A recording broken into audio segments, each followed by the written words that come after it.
Hi, and welcome back to the second part of this tutorial on how to create songs for Ultrastar. Uh, where we left off in the first part, we had just created this data file. So the topic had resulted in this data file. I won't be talking about the data file per se in this tutorial. If you'd like to know what the different tags, for instance, stand for and so on, I think you should go online and have a look and learn what they are saying and why they are needed. Anyway, now that we've gotten here, I will create a folder where I'll put our different files in, and I will name it in the same way as the song.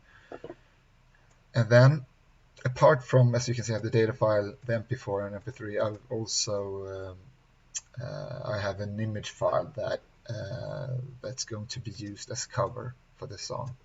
So I'll put this in there, and then I'm going to open Yas.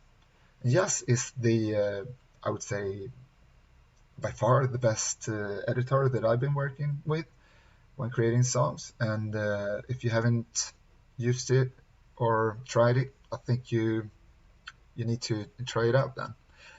Because there are so much functions and it makes it easy to get an overview of what you're actually working on. So I just had to refresh. I forgot about that. Yeah. Now that I put it in a different folder, the Depeche Mode song, that's why it didn't recognize it. So now I'm going to open the song and the editor. As you can see here, we got our song here now, and if I just press P, you could hear the song and a beat as well. And that beat you will be using to improve the sync so that the beat comes at the exact right time when a syllable or a word is being sung. We'll keep that in mind. We'll get back to that. But before I start to edit the sync or fine-tuning the timestamps or timings, I'll just go through the song and split lines into different lines if there's need for it. And then I'll go back to the data file that we just had a quick look at a moment ago, and I will tidy up the file so that it looks better when working in Just or any other editor for that matter. For instance, here you can see that we have a line that looks a little bit messed up, and this wasn't intentional, but as you can see, it looks like more than one line has been merged into one bigger line. So in a moment, I'll just split this line into two lines as I intended it to be, or as anyways, because it will look better and it will make more sense when singing the song, having this split into two different lines. But before I do it, I just want to show you something up here, or you can see down here as well. But you can see the E here and nuff. Same word, two syllables. They ended up a different, in wrong order, you might say. So we have to change that, but we'll be changing that in the data file. I will show that in a moment. But before I do that, I'll just split this big line into two shorter ones, and I'll do it at I'm because that makes sense to split it there. As you can see also from the different positions of the words and syllables, these two parts make sense. So I'll do that.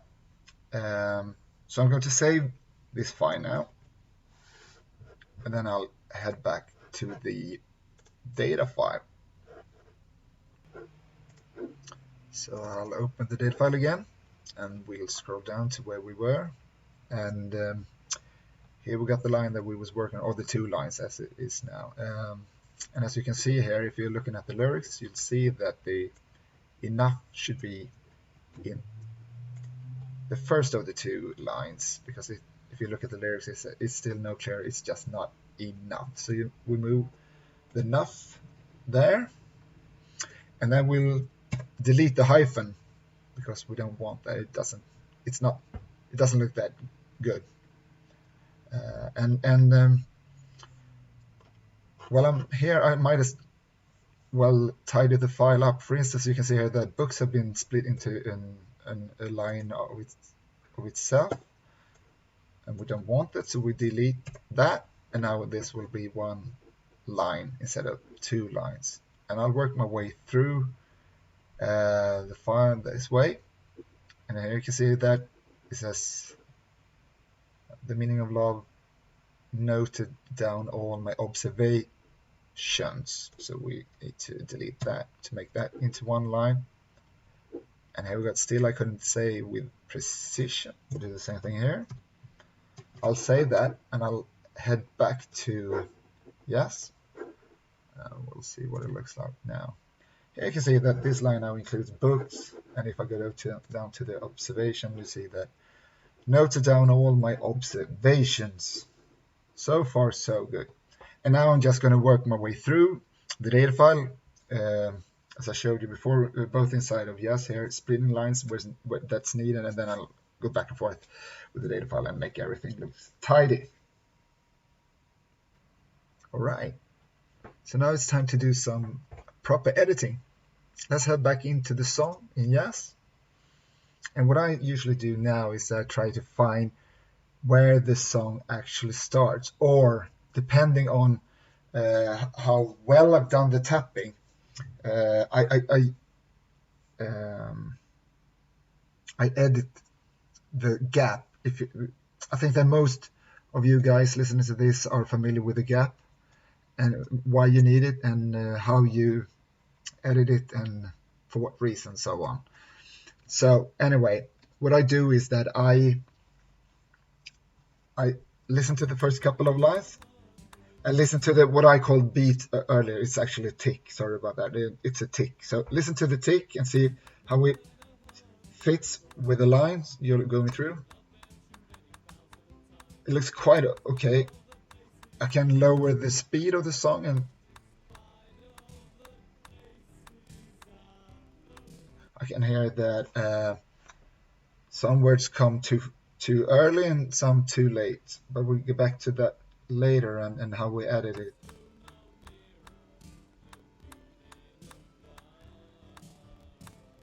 Here it sounds like the words came a bit late. So if, for instance, let's just for the sake of things say that the song is a bit late. And I think that in general, most people creating songs for Ultrastar have the songs or the lyrics come too fast, too early.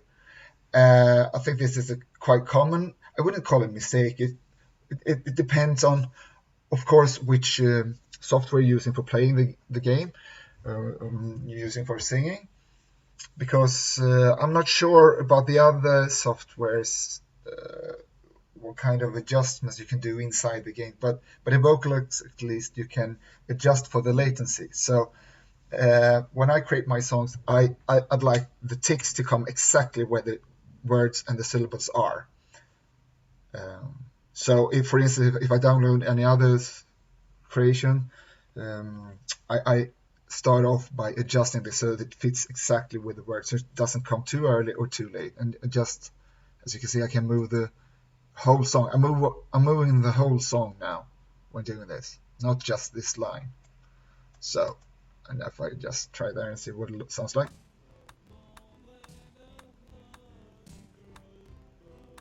Oh, that was a bit too late, so I'll just, oh, sorry, wrong direction. Do it like this, and I'll try it like this, and I'm going to go back to full speed. Okay, so this might be the same gap that we started off with, but I'm going to use this for now. But before we start doing an actual editing, I'd like to go through some pointers. Pointers that are based on my experience and my opinion. You might not agree. I know that some probably don't agree, but I'm going to go through them anyhow, so you understand why I'm doing what I'm doing. And I think that as an overarching rule of thumb, you don't want to overdo things. I think that the singing experience should be the focus, aiming to get the experience to be authentic.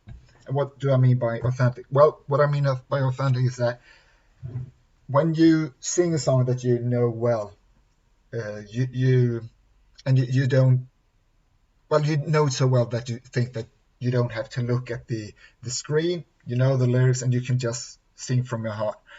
And that's, well, basically that you should need to have a look at the pitches on screen or so, because that should be more or less enough to do well on a song. So that's what I mean by authentic. So the singing experience. Well, first of all, I don't think that you should set the notes too long. For instance, if I have 100 here, if I do like, oh, we can do books, for instance, because it's the last word, because I think this problem is most common when it's the last word of a line.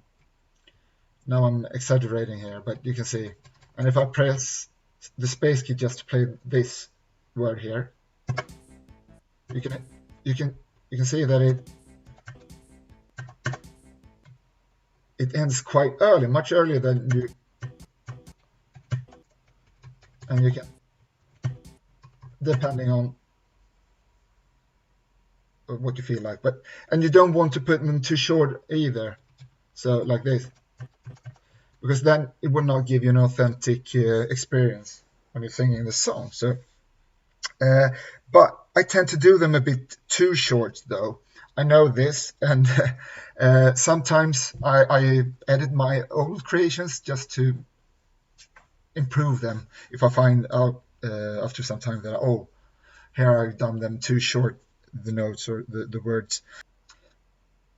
But why do I find it better to have them shorter rather than longer? Well, that's because, going back to the singing experience again, if you sing a song and then to score the full amount of points for every line, you have to sing every word or syllable longer than the artist that you're mimicking. That drags down the experience if it's less authentic in that sense. So to sum it up, if you're copying or mimicking the artist as well as possible, you will not get the full points if you if you're making too long. If you're making too short, it makes it easy to score a high score, but at least you can still sing exactly as the artist does, and you won't lose any points from doing that. I also like to mention one thing. For many years, a friend of mine, he didn't want to sing Oasis song Wonderwall, and that was not because he disliked the song. It was just because that the notes were too long. So he felt like it becomes too much of a game if he's just trying to adapt to the notes or the length of notes, and if he's not able to mimic Liam Gallagher in that case, there's no point in singing the song. That was his opinion, and I think that's quite a good opinion to have, actually. Let's talk about pitch shifts. And by pitch shifts, I mean when a word or a syllable is being sung and a change of pitch takes place within that word or syllable. That's a pitch shift. For instance, we got one here in this line here. I've got it at half speed now, but it's quite apparent even at full speed. But let's go back to half speed. Now, so how do you treat this? Well, first off, you have to split the syllable in this case into half. And then you can adjust, you can go back and forth and see it. It seems like I hit the right spot immediately. Well, this this takes, I think, a lot of practice before you get confident on where to put the split. So, for instance, if I do like this, you will hear you you hear that the ticking sound, the tick, comes a bit too late. But comparing with this, you can hear that and if you go at full speed, well, that sounds about right to me. And what's actually right here or not, that's well, that opinion can differ, of course. And I think that, well, you have to practice a lot before you become proficient at it, and or not, you might work it out immediately and just have a go at it. And I think that the actual setting of pitches is the more complicated part, which it most likely is. But still, I think that especially with songs that are up tempo, where the lyrics almost come flying at you, it might be difficult to do the sync, and that becomes even more difficult when there are a lot of pitch shifts within a short space of time. Here we only got one pitch shift, so it's not that complicated, but there are cases when you have to do a lot of pitch shifts within a short amount of time, and then it becomes more difficult to actually find where the sort of cut points are, so you get the timestamps right. But regardless, it's more likely that a pitch shift takes place when the singing is seamless, like it is here. Dave Gahan, there's no break in between where he pauses and continues, or the pitch comes after like a micro pause or anything like that. So when you split a syllable into two like this, I think that most people creating songs for Ultrastar, they are leaving one blank space in between, like this. SingStar, if we refer to SingStar, back when they were still making songs, they usually had no blank space in between. But I think the standards in the Ultrastar community is one blank space. I don't think it's necessary to use two unless there is a pause. The vocalist is using a pause in between the shifts. So at least myself, I'm using one blank space most of the times, at least. So yeah. And it's the same thing with whether it's a word or a syllable, you treat it the same way. And I think a good rule still is that try to mimic the lead vocals as much as possible, and think of the singing experience, what that will be like, depending on what you choose how to treat the pitch shifts. In general, vowels are easier to work with, whether it's pitch shifts or in between words.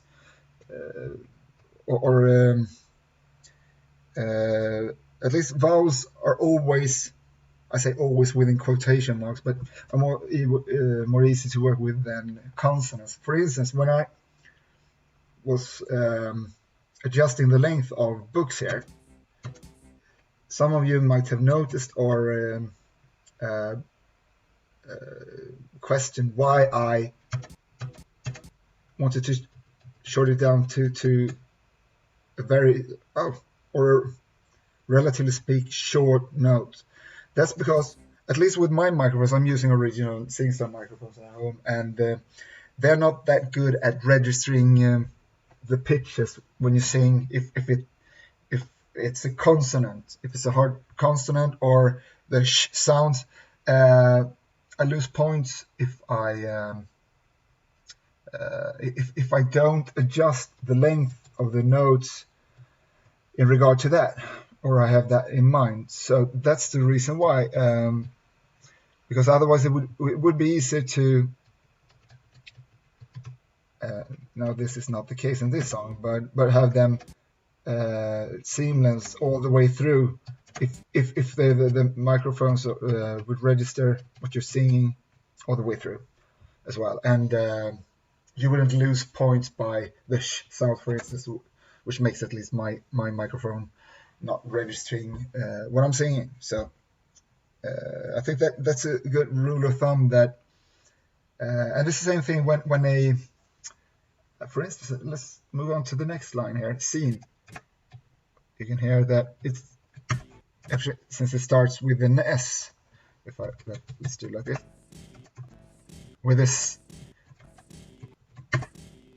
I usually let the word or the timestamp be directly after the most pronounced S, uh, due to the reasons I just mentioned.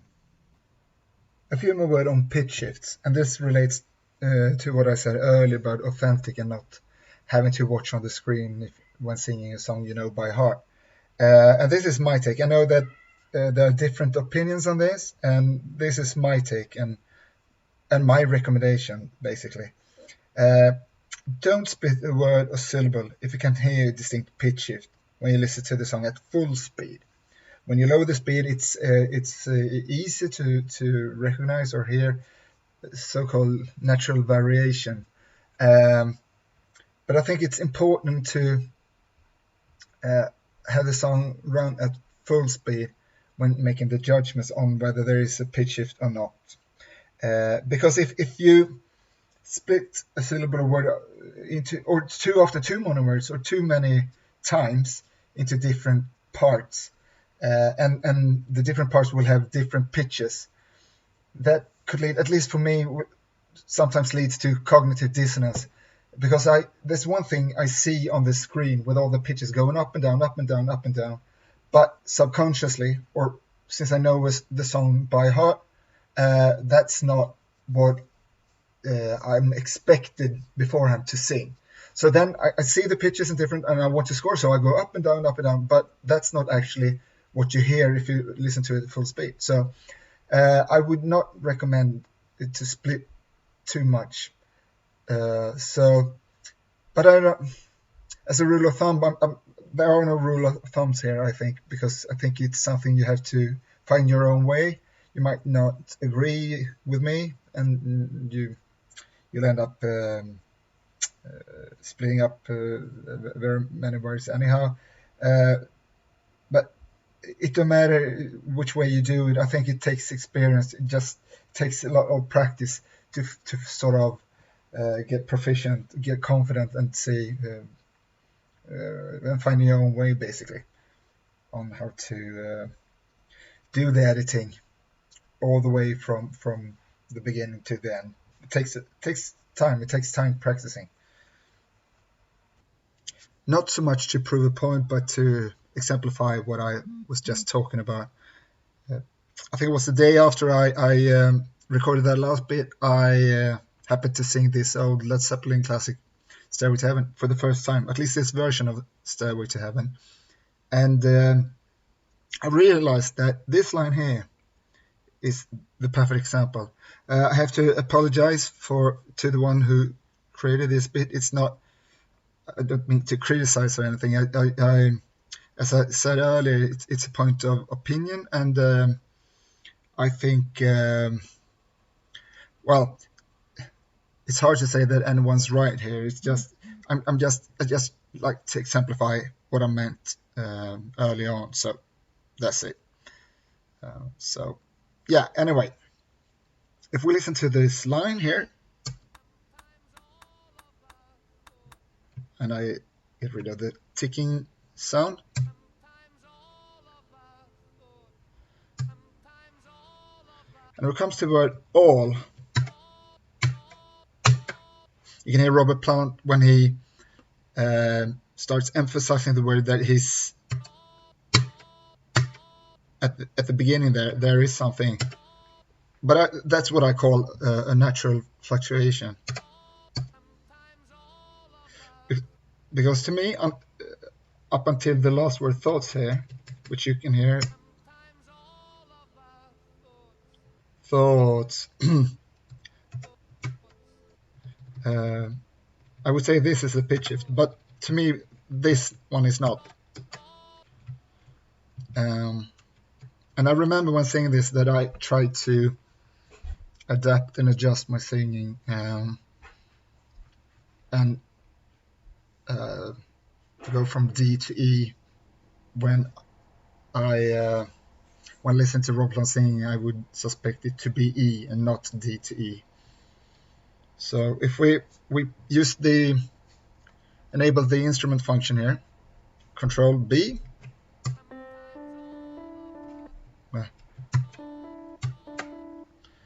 It makes sense in a way, especially if we reduce the speed to half, the half speed. Oh, sorry. If we do like this, you can hear that it sort of makes sense. But when I go full speed, it gets a bit more complex at least.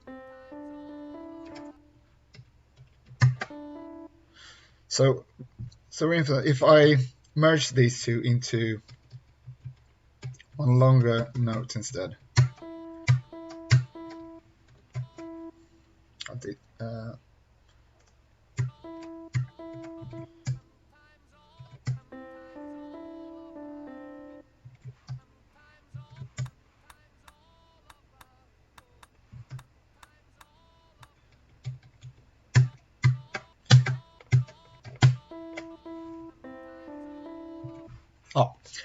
anyway, that was just to not prove my point, but to exemplify what I meant earlier. And this comes back to what you hear and how you experience the song. So there's probably no right or wrong here. Find your own way and stick to that. Oh, not you don't have to. You have to revise. You might revise your opinion if you find that necessary. Anyway, so let's go on and do some lines before we end this part on how to create songs for Ultrastar. We're back with the Depeche Mode song, The Meaning of Love, and I'll just do some lines here and see, so you can see how I work my way through.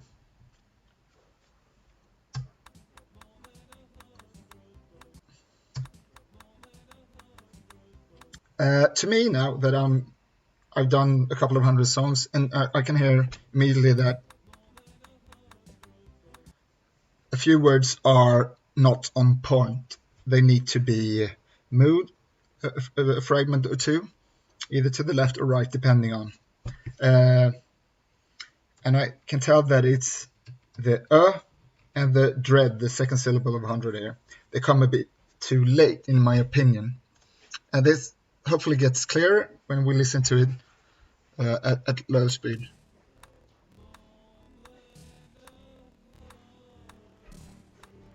No, sorry, dread comes a bit early, so. Or actually, these two lines are.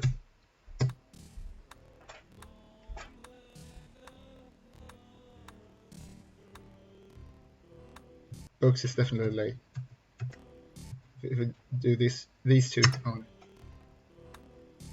you can hear that he.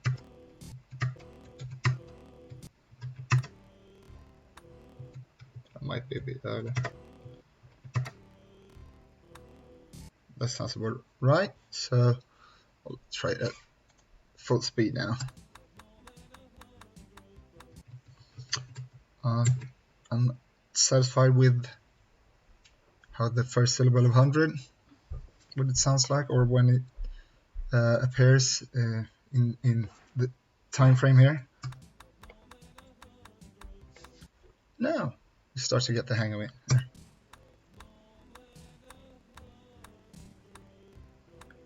Oh, there we go. Do it full speed again. And then, so this is never only focused on the timings. And then I was talking about the length of words, and now I'll just do a little bit like this. It's not, for instance, if we take the 100 here.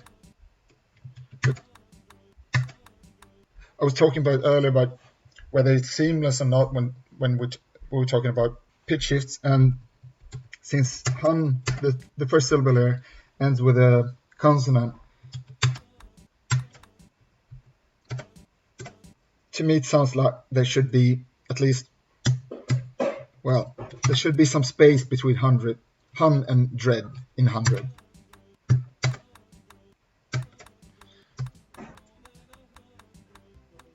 And dread might be a bit long here.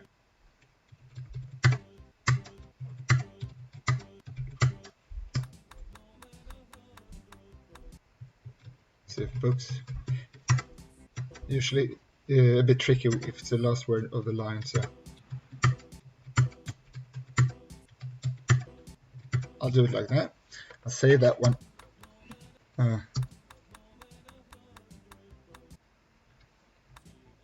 Oh,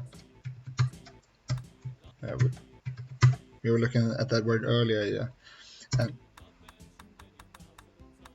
here the sun comes a bit early. 1,000.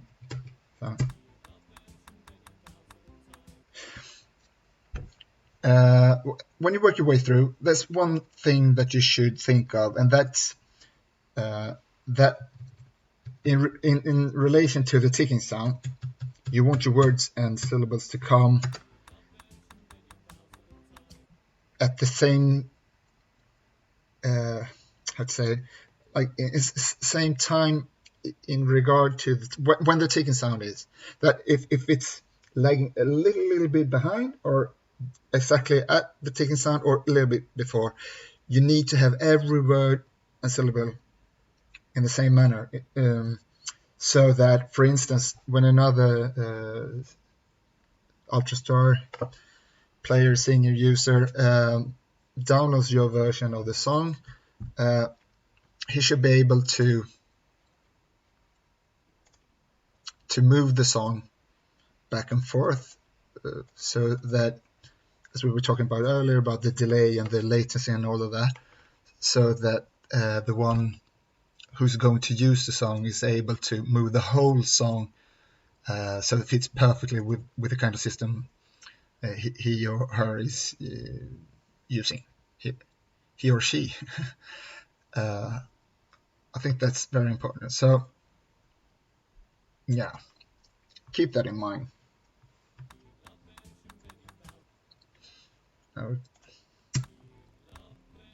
Oh, man comes and Shen. It's a bit early. Many. I think it's something like that. Many.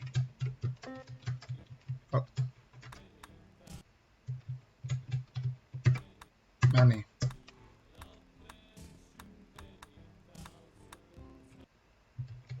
I'll move both of those. Then let's see if we can do something like this.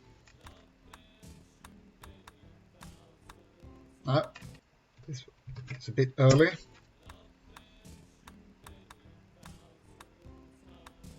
Sometimes it's a bit late.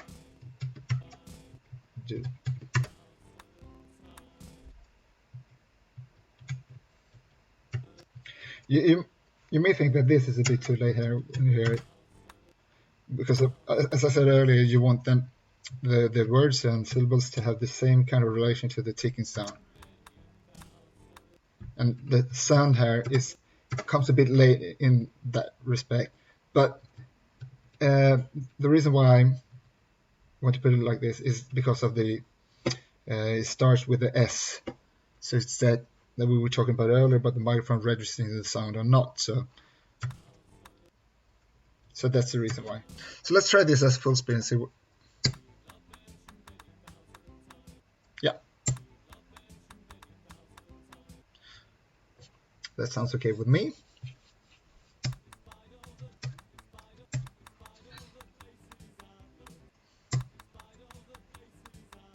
And here you can hear that actually the but here. You can. Oh. Sorry guys, I'm not used to this at all. I'm sorry to do any tutorials or record what I do in front of the computer. But as you can hear, the but comes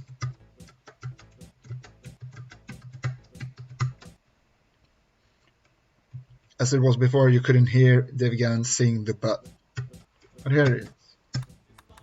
That's a bit early. And when you got the but right, it's become quite apparent that the despite is quite late.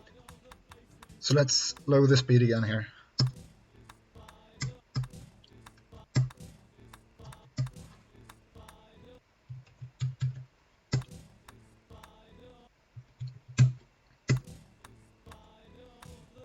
All is also late. Try it like this. No.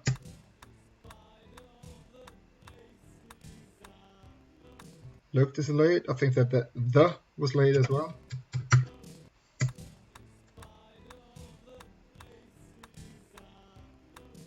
Yeah, so we'll move the... Okay. So it sounds a bit quite okay. And I think that well, I recommend that you lower the speed, as I've done here for every line that we've looked at so far.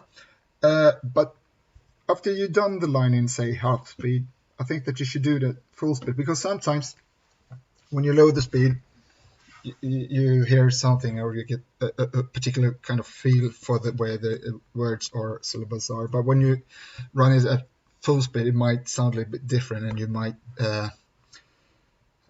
experience it in another way. So I think that you should, if you're doing it at half speed, or let's say a third of full speed or so, I think that you need to also look at it in full speed. And I think that when we're at full speed is what to, when making a final judgment, I think that's what you should, the feeling, what you experience when running at full speed is what you should go for.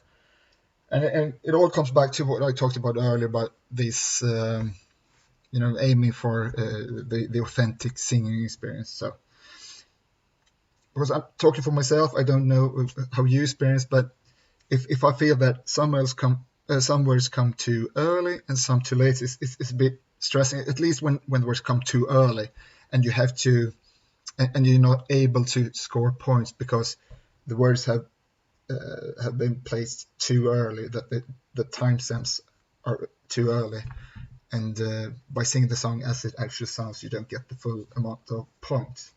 That can lead to a stressing singing experience, at least for those of you, if you're like myself, trying to score those high points. That's not what you want, really. In this, the second part, I'll be focusing on the fine-tuning, on how to improve your sync. And I'm mostly been focusing on the fine-tuning in regards to the so-called timestamps, at what exact moment a word is being sung or a syllable is being sung. I haven't done so much or hardly anything about the length of the words or notes. What I usually do is that to improve the length of those, so I know at what length to set the words. I open Vocaloid, and then I do that kind of editing with yes and Vocaloid, going back and forth and trying out each line and see what makes sense to me and how I experience the lines, and then I adjust the length of the words notes until I'm satisfied. So that's basically it. Now I've been talking way too much. This became a much longer tutorial, part 2, than I'd anticipated. So, but thank you for listening, and hopefully we'll see you in part 3, where we'll be focusing on how to set the pitches.